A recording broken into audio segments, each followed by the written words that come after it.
lorsque Dr Abana, islamologue, mystique, parlait de la quatrième dimension et des êtres, c'est même qui ont un être vraiment. Bien évidemment, Nathan, il faut déjà que nous revenons clairement sur la définition du mot peut-être Dieu ou intelligence infinie et tout ce que les gens veulent appeler ce qui a créé le monde. Ce que moi je qualifie clairement de principe actif simplement.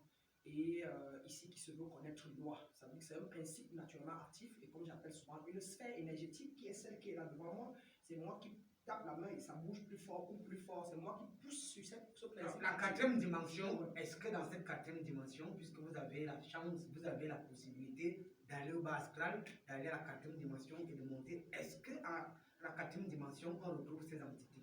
Moi, je n'ai pas retrouvé les hommes de 1,20 m, ça c'est clair. Quand je suis volé ou quand j'étais encore dans 16, quand je suis monté de la 3e à la 4e, je n'ai pas rencontré les hommes d'une certaine taille, ce genre ou quoi que ce soit. Mais je connais que ça dépend tout. On parle d'état vibratoire. On parle de plus vous devenez léger. Votre côté d'art devient plus léger, alors vous avez un sentiment et vous pouvez sentir autour de vous des flairs moins lourds ou plus lourds. Et si vous sortez astralement, qui veut dire que vous laissez votre corps dense et vous faites parler le principe actif en vous, c'est ça que vous mettez en marche, alors vous allez rencontrer, selon l'état vibratoire dans lequel vous êtes, vous allez rencontrer les entités qui sont du même niveau que votre état vibratoire. Alors Dieu étant un principe actif, ou encore ce qu'on appelle le créateur, il n'étant qu'un principe actif au départ. C'est le même principe actif qui se projette de ce que nous appelons la pensée pour pouvoir donner le corps dense. Et d'où nous disons qu'il est le haut et le bas à même temps. Ici, la domination nous intéresse, donc, puisqu'on a des avis mitigés. Oui. Alors, d'après vous, donc, en tant que maître de Brian Meya, votre appréciation sur tout ce qui a été dit, c'est Dieu, c'est Satan, c'est Elohim, c'est la civilisation égyptienne du bien. Voilà, il faut dire pour moi, Nathan, premièrement, que le yin et le yang, le principe actif est yin et yang.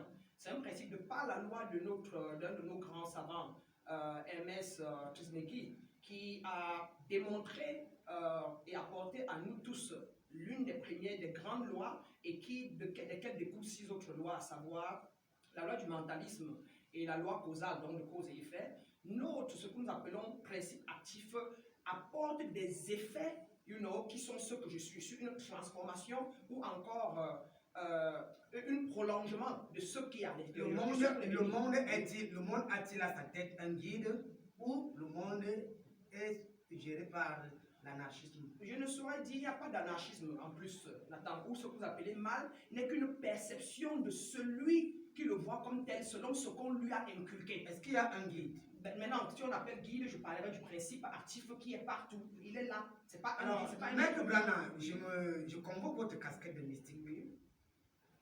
Et la maxime hermétique ne nous dit pas que ce qui est en haut comme ce qui est en bas. Bien évidemment. En bas, nous avons un chef de famille. Merci. Nous avons des chefs de congrégation. Merci. Christ a même laissé le chef de l'église. Merci. Là-bas, de l'autre côté, qui est le maître. Mais là, même tout ce que vous voyez là. Votre maître Brandon, la maxime hermétique, c'est vous qui nous enseignez. Mais justement, mais je vous parle dans l'esprit. Ce qui est là-bas. Si c'est dans le cas, je vous dis que c'est. La question est celle de savoir qui est donc le maître de là-bas. Mais de là-bas où?